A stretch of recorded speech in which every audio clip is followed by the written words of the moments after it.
Je vais prendre une petite demi-heure. Simplement, l'idée, c'est pas du tout de faire le tour de la question. Donc, c'est un tableau vraiment d'ensemble. Et il y a des points dont que je vais simplement aborder, introduire. La plupart des points que je vais aborder seront développés par les participants par la suite. Donc ici, vraiment, l'idée, c'est le tableau d'ensemble. Donc 3 points. Le principal, distinguer information, mésinformation, désinformation. On parle souvent de fake news, c'est un terme hyper à la mode, c'est utilisé un peu à toutes les sauces. Donc c'est bien de un peu dire ce qu'il se cache derrière ce terme-là. Ensuite, un petit point sur la question de comment cette question de la fiabilité des informations est devenue un enjeu majeur. Parce qu'évidemment, il n'y a rien de nouveau fondamentalement, à cause de la massification du web et en particulier du web social. Et ensuite, un tout petit point sur notre part de responsabilité en tant qu'internaute, parce que si on vit dans une société ultra médiatique dans laquelle chacun peut s'exprimer via les réseaux sociaux, on a notre petite part de responsabilité. L'objectif, c'est pas évidemment de culpabiliser, loin de là, mais se rendre compte que les actions qu'on fait sur Internet, elles peuvent avoir un impact. Donc, rien n'est nouveau, tout ce qui est rumeur, tout ce qui est propagande, tout ce qui est complotisme, etc., ça date pas d'hier ni d'avant-hier. Mais par contre, ce qui est nouveau, c'est les technologies qui sont liées au web, et en particulier au web social, évidemment, et les conséquences sur la visibilité des informations non fiables. C'est ça qui vraiment bouleverse le domaine médiatique. Alors, rappel, encore une fois, en grosse ligne, une information journalistique digne de ce nom. Elle est vérifiée, elle est étayée par les preuves, c'est ce qui la distingue d'une simple rumeur. Elle apporte quelque chose de nouveau. Elle permet de mieux comprendre le monde dans lequel on évolue, de comprendre les enjeux, etc. Et elle doit tendre vers l'objectivité. On sait que c'est un idéal qui n'est jamais vraiment atteint, mais on peut mettre en place une méthodologie rigoureuse, etc., pour essayer de tendre vers ça et essayer de laisser l'influence, par exemple, des biais cognitifs ou des représentations personnelles qu'on a par rapport à tel ou tel sujet, pour encore une fois tendre vers l'objectivité. Alors, dans l'idéal, il y a une rigueur dans la méthode qui est développée, on ne fait pas ça n'importe comment. Dans l'idéal, il y a l'indépendance du journal, du journaliste, et dans l'idéal, il y a un contexte de production d'informations qui laisse le temps au journaliste de bien faire son travail. Alors ça, Florent Gouttière vous en reparlera, de par son expérience de journaliste scientifique, il connaît ça à l'intérieur, donc il aura certainement des choses très intéressantes à apporter. Donc ça, c'est dans la situation idéale, mais concrètement, on sait bien que tous les journalistes ne respectent pas la charte de déontologie, que ce soit une situation subie ou non, parce qu'encore une fois, avec le contexte de production, on n'a pas toujours le choix. Et être journaliste, avoir la carte de journaliste, ce n'est pas en soi un gage de professionnalisme ou de fiabilité. Il y a des journalistes qui font très bien leur travail, il y en a qui le font un peu moins bien. Et, à contrario, on peut avoir une approche tout à fait rigoureuse, tout à fait méthodique, tout à fait professionnelle, sans pour autant avoir fait des études de journalisme. Voilà, ce sont deux choses à distinguer. Donc, tout ça pour dire que la critique et l'autocritique, c'est pas toujours facile, mais la critique des médias est vraiment nécessaire, d'autant plus qu'on sait qu'il y a une défiance envers les médias et autres institutions qui est très présente sur les réseaux sociaux et en dehors, mais cette critique-là, elle doit être nuancée et argumentée. Dire les médias ou dire les merdias, comme l'extrême droite ou d'autres, ou Journalope, ce genre de néologisme un peu douteux, ça n'a pas vraiment de sens. C'est comme dire, je sais pas moi, les femmes, les chômeurs, les fonctionnaires, les profs. Ça n'a aucun sens, ça dépend vraiment de la personne, donc il faut faire attention à ne pas généraliser. Alors, la mésinformation, qu'est-ce que c'est? C'est un terme qui n'est pas, à mon sens, suffisamment mis en avant, même s'il y a des personnes comme Florent Gouttière qui aussi insistent fortement là-dessus. C'est une information qui est erronée, qui n'est pas tout à fait juste, mais qui est partagée de bonne foi. Donc, parmi de très très nombreux exemples de traitement par des médias à grande audience, cette pseudo-nouvelle selon laquelle un patient de 88 ans avait été opéré à cœur ouvert, sous hypnose, au CHU de Lille. C'est incroyable, ça avait pas mal tourné, je ne sais pas si vous l'avez vu tourner, mais dans ma bulle de filtre à moi, ça avait pas mal tourné. Et très rapidement, dans ma bulle de filtre à moi, il y a des gens qui ont souligné, attention, quand on creuse et qu'on va vérifier exactement ce qui s'est passé, quand on prend la peine de téléphoner par exemple à l'hôpital, au service en question, pour dire tiens, est-ce que vraiment une opération à cœur ouvert, sous hypnose, est-ce que c'est vrai? On se rend compte que non, ce n'est pas du tout une opération à cœur ouvert, et l'hypnose ne remplaçait pas l'anesthésie en tant que telle, elle remplaçait simplement la prémédication sédative, et là je reprends ta formulation, donc juste avant de se faire opérer, ce qu'on peut donner comme substance pour un peu relaxer le patient. Donc c'est un fameux raccourci qui a été fait, et dans le titre, quand on voit ça, c'est extraordinaire, mais ça allait un petit peu vite en besogne, il s'est donné une représentation complètement faussée de ce qui s'est réellement passé. Donc ça peut être partagé par des journalistes qui ne prennent pas le temps de vérifier, ou à qui on ne laisse pas le temps de vérifier, ou par des journalistes qui ne maîtrisent pas le sujet dont ils parlent aussi. On ne peut pas être expert en tout, et voilà, les journalistes sont des hommes et des femmes comme les autres, ils sont plus ou moins experts en tel ou tel sujet, mais quand on leur demande de parler de sujets qu'ils ne maîtrisent pas, forcément ça augmente les chances de raconter un peu des bêtises, de raconter un peu des sornettes. Et la mésinformation, c'est aussi, voire surtout, elle est aussi partagée par les internautes qui, même chose, ne prennent pas le temps de vérifier une information ou qui ne maîtrisent pas le sujet dont ils parlent. Alors ça, c'est tiré de donc, Qui veut gagner des millions. C'est pas un fake en l'occurrence. À cette question de qu'est-ce qui gravite autour de la Terre, 4 options, la Lune, le Soleil, Mars ou Vénus. Et la personne qui participait n'était pas très sûre d'elle-même, elle hésitait entre la Lune et le Soleil, et du coup elle a fait appel au public. Alors il y a un peu de troll probablement dans le public, il y en a quand même 2% qui ont répondu Mars. J'ose espérer qu'ils trollaient, on ne peut pas savoir exactement. Et donc dans ceux qui ont répondu le Soleil, est-ce qu'eux-mêmes étaient convaincus que c'était le Soleil qui tournait autour de la Terre, ou est-ce qu'ils trollaient? On ne sait pas trop, mais en tout cas le résultat est ça, et la personne a répondu le Soleil et a perdu. Voilà, donc ici on a quand même le bénéfice du doute de se dire tiens, le public peut-être joue un peu à donner la mauvaise réponse.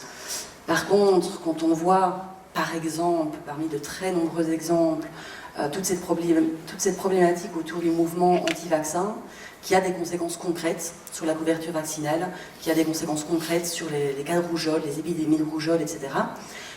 Ici, on peut parler d'illusion de connaissance. Christophe Michel en parlera beaucoup mieux que moi. Donc on voit à côté, c'est en anglais, hein, c'est cette idée de « j'ai fait mes propres recherches ». On vous le dit souvent, ça sur Internet, tu n'es pas d'accord avec moi, c'est que tu n'as pas fait suffisamment de recherches, fais des recherches et tu verras que j'ai raison. On peut faire ses propres recherches, bien sûr, mais là aussi, il y a une méthodologie à mettre en place. Si ma façon de faire des recherches sur les dangers des vaccins, c'est de taper dans Google « danger vaccin », Google, c'est une machine, elle ne réfléchit pas, c'est un robot, elle exécute ce qu'on lui dit. Si je lui demande de me donner des sites qui parlent des dangers des vaccins, ben, il va me fournir des sites qui parlent des dangers des vaccins. Et donc, sauf exception, avec le 4e résultat TR cosmique, je ne vais pas développer ici parce qu'on n'a pas le temps, c'est une exception dans le résultat. Tous les autres sites présentent les dangers des vaccins, avec la conclusion de les vaccins, c'est dangereux, ne vous vaccinez pas. Ça provoque l'autisme, ça provoque la sclérose en plaques, ça provoque la mort subite du nourrisson, ça provoque ceci, cela. Et ça a un réel effet, encore une fois. Et la plupart, pas tous, parce qu'on pourrait parler d'Andrew Wakefield, dont finalement je ne vais pas parler ici, qui lui a fait une recherche frauduleuse, avec un intérêt purement vénal derrière. Mais il y a énormément de gens qui sont persuadés de ce qu'ils racontent, ils croient vraiment en la véracité, la fiabilité des informations qu'ils partagent, et ils sont quelque part, ils se considèrent comme investis d'une mission. Eux ont compris que Big Pharma était derrière tout ça, que l'objectif était ceci, cela, et ils se sont investis d'une mission de « il faut prévenir mes proches, il faut que les gens sachent, il faut que la vérité éclate au sujet des vaccins et de l'enjeu de Big Pharma ». Et cette illusion de connaissance, elle a été étudiée notamment par des chercheurs, Denis Kruger, une étude publiée en 1999, Et donc l'idée c'est moins on maîtrise un sujet, plus on a l'impression de maîtriser le sujet et on a confiance en son opinion par rapport à cette thématique-là. Donc au début je connais tout, j'y connais pas grand-chose mais je connais tout. Et plus je creuse le sujet, plus je me rends compte que en fait il y a des choses que je ne soupçonnais pas. Et puis je me rends compte que tiens, je creuse, ah ben oui, j'avais pas pensé à ça, ah ben oui, il y a cet effet-là, et tout d'un coup, ben, c'est beaucoup plus compliqué que ce que je ne croyais, donc forcément, ma confiance dans la maîtrise du sujet diminue. On peut arriver à un moment de découragement où on se dit, je vais jamais rien comprendre, c'est beaucoup trop compliqué, et si vraiment on continue à creuser le sujet, à un moment donné, ça commence à faire sens, et à un moment donné, voilà, je maîtrise plus ou moins le sujet. Et croyez-moi, c'est compliqué, beaucoup plus compliqué que ce qu'on pourrait croire au début. Et donc c'est vraiment cette idée de moins on connaît un sujet, plus on peut avoir l'illusion de maîtriser ce sujet, parce que simplement on ne se rend pas compte de ce qu'on ne connaît pas. On a une idée de ce qu'on sait, de ce qu'on croit savoir, on a une idée de ce qu'on sait qu'on ne connaît pas encore, qu'on ne maîtrise pas encore, mais c'est extrêmement difficile d'avoir conscience de ce qu'on ne connaît pas, forcément, par définition. Alors, il y a cette espèce d'injonction un peu permanente de devoir prendre parti sur tous les sujets, sur les réseaux sociaux, et par ricochet dans la vie aussi, la vie AFK, Away from Keyboard, donc en dehors d'Internet. C'est impossible d'avoir un avis éclairé sur tout. Il y a des sujets qui sont beaucoup trop complexes. Moi, vous parlez des Venezuela, je n'en sais rien. Je sais qu'il y a la propagande, je sais qu'il y a de la contre-propagande. Je pourrais probablement avoir un avis plus ou moins éclairé si j'y passais des dizaines, voire des centaines d'heures. Mais voilà, j'ai pas le temps pour faire ça, j'ai d'autres priorités dans la vie. Et donc, voilà, je ne prends pas parti par rapport à ce qui se passe là-bas. Je peux être à l'écoute, mais je n'ai pas d'avis arrêté là-dessus. Pareil, vous parlez de géopolitique du pétrole, ça me dépasse complètement et je ne peux pas avoir un avis éclairé là-dessus. Et ce n'est pas grave de reconnaître qu'on ne peut pas avoir un avis éclairé sur tout. L'option « je ne sais pas », elle existe aussi. On n'est pas obligé d'être pour, on n'est pas obligé d'être contre. Il y a l'option « je ne sais pas ». Voilà. Et jusqu'à ce que je maîtrise un petit peu plus le sujet, je préfère ne pas prendre position et rester ouvert. Ça se voit assez peu, je trouve, sur les réseaux sociaux. Et quand il y a une exception, ça me fait toujours beaucoup plaisir, très plaisir de le voir. L'humilité intellectuelle est pareil dans les médias, pas uniquement sur les réseaux sociaux, mais à la télévision, dans la presse écrite, etc. Je trouve que s'il y avait un petit peu plus d'humilité intellectuelle, ça ne ferait pas de tort du tout.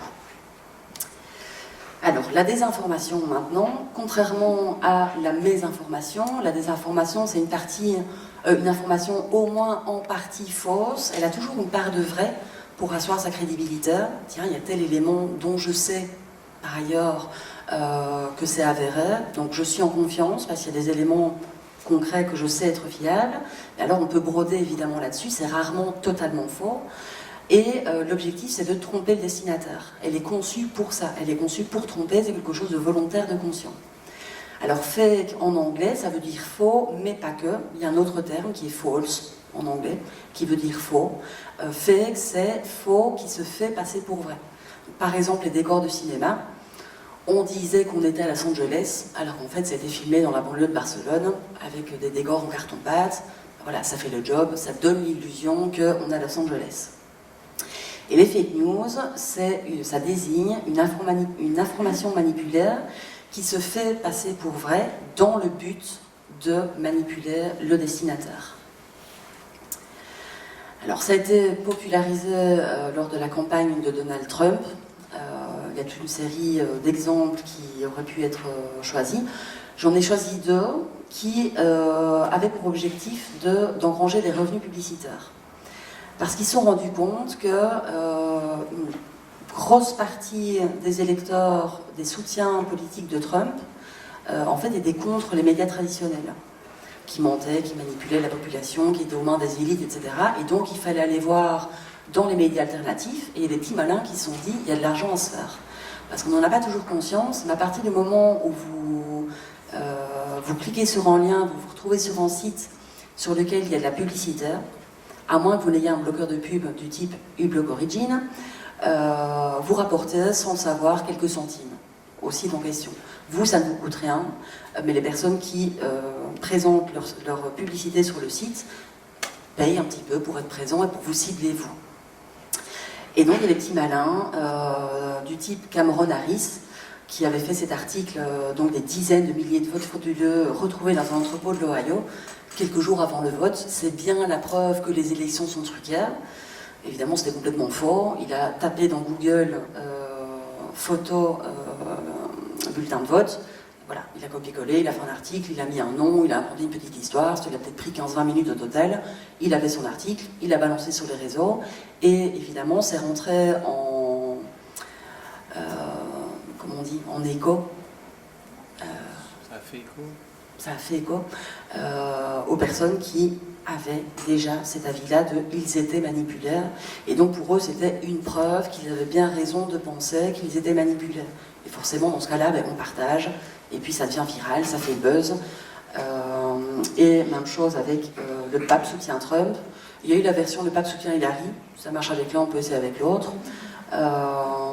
Et ça, par exemple, on sait qu'en Macédoine, il y a une ville qui est plus ou moins grande comme comme Dinan, Vélez. On s'est rendu compte qu'il y avait toute une série de sites avec des noms qui faisaient sérieux, genre ABC, dailypolitics.com. Tout ce qui était sur ce site, c'était complètement inventé de A à Z, mais ils ont été malins. Ils se sont dit, il y a un business derrière ça, il y a de l'argent à se faire, et effectivement, on peut se faire de l'argent avec les fake news. Donc leur but ici, c'était pas de soutenir Trump, ils s'en fichaient un petit peu, tout ce qu'ils voulaient, c'était récupérer une audience possible, ramener un maximum de gens sur leur site internet, pour faire augmenter évidemment les prix des personnes qui voulaient mettre leur publicité sur leur site. Alors le problème avec ce terme de fake news, il est souvent utilisé dans un sens dévoyé pour discréditer nos opposants. Si vous n'êtes pas d'accord avec moi, voilà, c'est Trump qui désigne les médias comme étant des médias de fake news, parce qu'il critique sa politique, donc forcément, il manipule parce que sa politique n'est pas critiquable. Tout ce qu'il fait est super, tout ce qu'il fait est génial. Si on le remet en question, c'est qu'on veut manipuler l'opinion. Et c'est un terme qui est très souvent mal compris. On utilise aussi souvent fake news pour en fait parler de mésinformation. Donc dire les journalistes ont partagé cette fake news, alors qu'en fait c'est pas une fake news, le but n'était pas de tromper, c'était un manque de rigueur, un manque de vérification des faits, il n'y a pas de volonté de tromper. Et donc il est préférable de parler de désinformation qui est beaucoup plus neutre et qui désigne bien ce dont il est question. Alors pour différencier les deux, c'est pas toujours facile, hein, mésinformation, désinformation, parce qu'il y a la question de l'objectif qui est affiché et l'objectif qui est réellement visé. Parce qu'on peut prétendre m'informer quand l'objectif réel est de me faire cliquer, de me donner envie d'acheter un produit, d'influencer mon vote, etc., etc. Et quand l'objectif affiché ne correspond pas à l'objectif réel, là on peut dire qu'il y a manipulation du destinataire du message, donc en tout cas tentative de manipulation du public. C'est pas une question évidente du tout. Il y a certains cas assez exceptionnels pour lesquels c'est clair. On est clairement face à la désinformation, on est clairement face à la mésinformation, mais il y a toute une série de cas pour lesquels en fait on ne sait pas. Est-ce que le manque d'objectivité est volontaire ou non? Souvent, on n'a pas les éléments. On peut avoir un faisceau d'éléments pour faire penser la balance d'un côté ou de l'autre, mais très souvent, c'est difficile de trancher. Et est-ce qu'il y a travestissement de l'objectif réel, ou est-ce que c'est un simple, entre guillemets, manque de rigueur et ou de connaissance? Mais alors, ce qui est intéressant, c'est de se poser la question, de se rendre compte déjà qu'il y a cette question des objectifs, et émettre des hypothèses, se poser des questions, émettre des hypothèses, même si on n'arrive pas à trancher de façon définitive, en soi, c'est un processus qui est déjà intéressant. Tout comme quand on discute avec des connaissances, peut-être qu'on n'arrivera pas à une conclusion, mais le simple fait de débattre, d'argumenter, et c'est simplement ça, en fait, d'argumenter son opinion, pourquoi on pense ceci ou cela, en soi, c'est déjà un exercice intéressant. Alors, par exemple, quand Trump dit que le réchauffement climatique a été inventé par et pour les Chinois pour rendre l'industrie états-unienne non compétitive, capture d'écran, tweet réel, est-ce qu'il croit réellement à ce qu'il dit ou pas? Parce qu'il a peut-être des acquaintances, des amis qui sont dans l'industrie pétrolière, par exemple. Je n'en sais rien. Je n'en sais rien. Le fait est qu'il partage ce genre d'informations, entre guillemets, et que les gens qui le suivent, forcément, sont susceptibles d'être influenceurs. Pareil, quand il partage cette pseudo-information selon lesquelles les vaccins provoquent l'autisme, pareil, ça peut avoir une influence sur les gens qui le suivent. Si Donald Trump l'a dit, c'est quand même pas pour rien. À partir du moment où voilà, je l'estime en tant que dirigeant politique ou personne intéressante à écouter. Alors, petite typologie, la manipulation médiatique. On parle énormément de propagande parce qu'on a commencé à beaucoup parler de ces questions-là avec les fake news, donc l'élection, la campagne électorale de Trump. Il n'y a pas que ça. Et c'est une erreur de ne parler que de la propagande. On peut parler des pseudosciences et des altersciences. Encore une fois, Florent Gouttière en parlera. Le complotisme, quand il est instrumentalisé, parce que dans une partie des cas, c'est plutôt de la mésinformation, on est convaincu qu'effectivement, derrière cet attentat, ou peu importe, les responsables, ce sont au choix les francs-maçons, les juifs, les Illuminati, la CIA, tout ce qu'on veut. Ça peut être instrumentalisé. On peut surfer là-dessus pour défendre ses intérêts, notamment politiques. Le complotisme, quand même, je fais la mini-distinction. Il y a le complot, ça existe. Il y a toujours eu des complots, il y en aura toujours. Les théories du complot, c'est par rapport à tel ou tel événement, mais ce n'est pas une attitude, une posture généralisée. Le complotisme, à mon sens, je ne suis pas la seule à voir ça comme ça, c'est vraiment une grille d'analyse qui nous fait interpréter tout ce qui arrive en fonction d'une réponse qu'on a déjà. Si je pars du principe que c'est toujours les juifs qui sont derrière tous les sales coups, à chaque nouvel événement avec un gros impact émotionnel, par exemple dans l'actualité, ma grille d'analyse fait que c'est les juifs, donc je vais chercher des preuves que, encore une fois, c'est les juifs. Mais ce n'est pas du tout une façon rigoureuse de procéder, évidemment. On est censé se poser des questions, analyser à froid et essayer de voir si on peut tirer des conclusions ou pas. On ne part pas de la réponse qu'on a déjà. Et quand on est complotiste, c'est cette démarche-là qu'on a. Tout ce qui est escroquerie aussi, se faire passer pour ce qu'on n'est pas, pour en tirer dans un objectif vénal. Tout ce qui est question de sécurité informatique, on n'en parle pas beaucoup, alors que les enjeux sont très très importants et de plus en plus importants. Et tout ce qui est question de marketing et de lobbying, avec un petit cas particulier qui concerne les canulars, dont Jérémy Hammers nous parlera cet après-midi. Et évidemment, ces catégories, comme toutes catégories, ne sont pas imperméables et très souvent elles se chevauchent. On peut avoir un mélange de pseudosciences et de complotisme. Big Pharma nous cache que le citron est un remède miracle contre le cancer. Ben, on a un peu de pseudosciences, on a un peu de complotisme. Alors, par exemple, un article. Mesdames, si un jour vous souffrez de mycose vaginale, ça ne sert à rien d'aller chez le gynécologue, ça ne sert à rien de prendre des médicaments, quelques gousses d'ail dans le vagin et le problème sera réglé. Alors, on en rigole, mais ça marche. Enfin, ça marche. Il y a des personnes qui y croient, probablement un peu trop crédules, et donc ça peut potentiellement créer des problèmes de santé publique. Mais donc cet article du site Santé Plus Mag, la journaliste Aude qui fait un super travail sur YouTube, elle a une chaîne qui s'appelle Vote de Fake, je vous encourage vraiment à aller voir. Elle a fait une vidéo de 14 minutes sur Santé Plus Blague. Et en fait, elle a fait un peu sa petite enquête de journaliste en disant, mais tiens, finalement, qui est derrière ce site? Est-ce que c'est quelqu'un qui est compétent en la matière? Alors je vous spoil pas du tout, il a une formation marketing, mais on pourrait dire, c'est pas grave, il s'entoure de personnes compétentes en la matière. Mais pas du tout. Et en fait, on se rend compte que plus que probablement, là, le faisceau d'indices, en l'occurrence, est suffisamment important que pour qu'on se dise, leur objectif, c'est pas de nous informer sur la santé, c'est de nous faire cliquer pour engranger les revenus publicitaires, parce qu'évidemment, le site est bourré de publicitaires.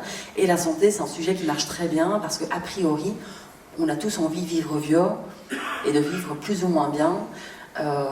Et ça touche un peu toutes les tranches d'âge, toutes les catégories de la population, donc ça marche très très bien si on veut si on veut engranger des revenus. Par exemple, cette blogueuse australienne qui avait fait, alors elle avait prétendu, suite à des vaccins, avoir souffert de nombreux cancers, j'ai oublié lesquels, mais il y en avait plusieurs, et elle a fait un site internet avec évidemment des publicitaires, elle a fait une application payante évidemment, elle a écrit un bouquin, etc., etc., je vous passe les détails, et finalement elle a été condamnée, et l'amende couvrait plus ou moins tous les revenus qu'elle avait engrangés grâce à son gros mensonge. Alors la sécurité informatique, ici l'objectif réel, c'est ce qu'on appelle le phishing, du hameçonnage. On va essayer d'intercepter vos données personnelles et simplement en regardant l'URL. Donc ici, à droite, à gauche, vous avez blablabla, facebook.com/fr/login. On va vous demander, donc ça c'est un piratage de compte, c'est un ami à moi qui avait partagé ça. Un accident, mon Dieu, ah justement une femme enceinte, j'en connais une, peut-être que c'est Florence, est-ce que c'est Florence? On me demande de me loguer, et comme je réagis avec mes tripes, je ne réfléchis pas, je suis dans la peur de peut-être Florence a eu un accident, on me demande de me loguer sur Facebook alors que je viens de Facebook, et ça marche. En tout cas cet ami-là en question s'est fait avoir. Des arnaques aussi, vous en avez vu passer, Ikea qui offre 75 € à tout le monde, parce que c'est son anniversaire, et qu'ils sont super sympas chez Ikea. Déjà rien que ça, on devrait se dire, quand c'est trop beau pour être vrai, c'est pas vrai. Mais encore une fois, quand on regarde l'URL, la vraie adresse c'est ikea.com. Ici, c'est pas ikea.com, c'est ikea.com.75off/coupon.com. Donc simplement, en regardant, il faut savoir c'est quoi un nom de domaine, et il faut se dire, tiens, est-ce que c'est le site officiel, etc. En général, une recherche de 2 minutes, voire 30 secondes, permet de savoir qu'on est face à une arnaque. Ici, c'est plus de l'arnaque, c'est sécurité informatique en plus. Mais voilà, quand on ne réfléchit pas et qu'on fonce dedans, on peut se faire avoir. Alors, des raisons de marketing. Ici, et je vous encourage à regarder la vidéo d'une chaîne qui s'appelle Hacking Social, qui est un site internet aussi. Cette information extraordinaire, peut-être, selon laquelle pour 16 millions d'Américains, le lait chocolaté vient des vaches marrons. Alors ça avait fait le buzz, parce que ça avait été partagé par des médias a priori professionnels, a priori fiables, et ils font ce travail de, mais tiens, d'où ça sort? C'est quoi la source de l'info? C'était quoi ce sondage? C'était quoi les questions du sondage? Parce que c'est très facile de manipuler avec un sondage. Et le genre de questions pour faire court, vite, vous aviez des questions du type, ici, c'était choix fermé, le lait chocolaté vient de points, choix A, des vaches marrons, choix B, des vaches tachetées, choix C, des vaches noires, choix D, je ne sais pas. Donc on était obligé de dire n'importe quoi, et en fait ça avait été commandité par des producteurs de produits laitiers. Alors, lobbying, même chose, des alters scientifiques qui sèment le doute. Il y a un terme qui a été inventé pour ça, l'agnotologie. Donc l'idée, c'est de dire, même les scientifiques ne sont pas d'accord, en fait on ne sait pas. C'est la même chose avec le réchauffement climatique. Voilà. Il y a un consensus et il y a toujours moyen, les scientifiques sont des hommes et des femmes comme les autres, de passer quelques dollars sur la table et leur faire dire ce qui défend vos intérêts. Escroquerie, même chose, objectif purement vénal. Donc on prétend être intéressé par une relation sentimentale, mais pour venir te voir, il faut que je paye l'avion. Est-ce que tu veux pas m'avancer l'argent? Voilà, ça marche, encore une fois. Alors le canular, c'est un cas particulier, parce que l'objectif est de tromper le destinataire, mais pas au service exclusif des intérêts de l'émetteur. Donc il y a différents objectifs possibles, notamment les yes men, qui ne sont plus très actifs pour le moment, mais qui ont fait des interventions qui valent la peine d'être vues, on va dire, pour faire court. D'autres objectifs possibles. Alors, la question de la fiabilité, pourquoi est-ce que c'est devenu un enjeu majeur? Massification des réseaux sociaux, on est maintenant tous émetteurs et récepteurs, et plus uniquement récepteurs. On est tous devenus des médias avec notre propre ligne éditoriale. Et l'accès à un média de masse, les réseaux sociaux, elle est désormais techniquement et financièrement à portée de tout le monde. Il ne faut plus passer par un média comme le JT, la presse écrite, etc. Alors, il y a des avantages dont on parlera cet après-midi, mais il y a de gros problèmes. Il n'y a plus de tri qualitatif de l'information. Information, désinformation, mésinformation, tout se côtoie, et il n'y a pas de... C'est simplement les questions qu'on se pose qui permettent de faire le tri, et on peut aller à la pêche aux informations qui nous conviennent. Donc ça, c'est ce que Gérald Bronner développait dans son ouvrage « La démocratie des crédules », que je vous encourage vivement à lire. Il parle de dérégulation du marché cognitif. Et la deuxième conséquence, c'est qu'on souffre d'infobésité. Il y a des sources d'informations qui se sont démultipliées. Dans notre fil d'actu, il y a des publications. On ne vérifie pas toujours avant de partager. Il y a une étude qui avait été faite sur Twitter en 2016 qui montrait que sur 10 liens partagés, 6 n'avaient même pas été cliqués. On s'en tient en titre à l'illustration. Alors, c'est accentué par les algorithmes qui sont programmés pour personnaliser le contenu en fonction de notre profil et qui sont programmés pour mettre en avant ce qui provoque de l'engagement. L'engagement, c'est liker, commenter, partager. Alors, on peut développer des stratégies pour rester visible sans devoir payer. Ça aussi, j'ai laissé cette question-là de côté, les publications sponsorisées. Donc on va choisir un sujet d'actualité et ou clivant, comme ça on est sûr que ça va s'écharper dans les commentaires. Si les gens commentent beaucoup, c'est que c'est intéressant, entre guillemets, selon l'algorithme, et donc ce sera plus visible. Une formulation incitative. On va essayer de toucher à l'identité de l'internaute pour qu'il se sente personnellement concerné. Et on va jouer avec les émotions. Ça, c'est une technique de base de la manipulation. On ne va pas vous demander de réfléchir. Et la participation des internautes est nécessaire. Les désinformateurs ont besoin de nous pour qu'on les aide, en général malgré nous, à donner de la visibilité à leurs publications. S'ils n'étaient pas visibles, il n'y aurait pas tellement d'impact. Et ils comptent sur nous pour donner de la visibilité. Alors les conséquences, c'est que les publications basées sur l'émotionnel s'imposent sur les réseaux sociaux. Donc les informations rationnelles et nuancées perdent en visibilité. Ça prend du temps, c'est des articles longs, c'est un peu compliqué, il y a des chiffres, des statistiques, etc. Ça demande un effort de l'internaute. Et il y a une polarisation des positions, et dans des cas extrêmes, sur certains sujets, genre les vaccins et autres, une impossibilité de dialoguer sereinement et de façon constructive à propos de sujets particulièrement polémiques. Et on en arrive à notre part de responsabilité en tant qu'internaute. Si on like, si on commente, si on partage, qui est là 2 fois, n'importe quoi, sans vérifier juste parce qu'on l'a vu sur Internet, on fait partie du problème. On n'est pas responsable du problème, mais on en fait partie. C'est pas parce qu'on l'a vu sur Internet que c'est vrai. Tout comme avant, c'est pas parce qu'on l'avait vu à la TV que c'était vrai, ou qu'on l'avait vu dans la presse que c'était forcément vrai. Alors en conclusion, posons-nous des questions avant de croire et de partager, de liker n'importe quoi. En particulier, si on ne peut pas faire ça de façon permanente, on terminerait tous à l'asile. En particulier, face à une information qui sort de l'ordinaire, si c'est la première fois que j'entends ça, est-ce que quelqu'un d'autre en parle ou pas ? En particulier, si c'est une information qui fait appel à mes émotions, parce que c'est une technique de base, encore une fois, de la manipulation, et face à une information dont les conséquences peuvent être néfastes, que ce soit sur la santé publique, sur l'incitation à la haine, ou ce genre de conséquences. Si maintenant vous partagez il a neigé pour la première fois sur les pyramides d'Égypte depuis 254 ans, quelque part c'est pas très grave. Au pire vous passerez pour quelqu'un de crédule et quelqu'un vous partagera un lien vers une réfutation par Hoaxbuster ou autre. Et voilà, les conséquences ne sont pas très graves en soi. Et donc, que ce soit de la désinformation ou de la mésinformation, ne soyons pas complices. Ne participons pas à la visibilité de ces informations non fiables et essayons de redonner de l'intérêt et de la valeur aux informations qui sont fiables, qui donc demandent du travail et qui donc demandent un financement.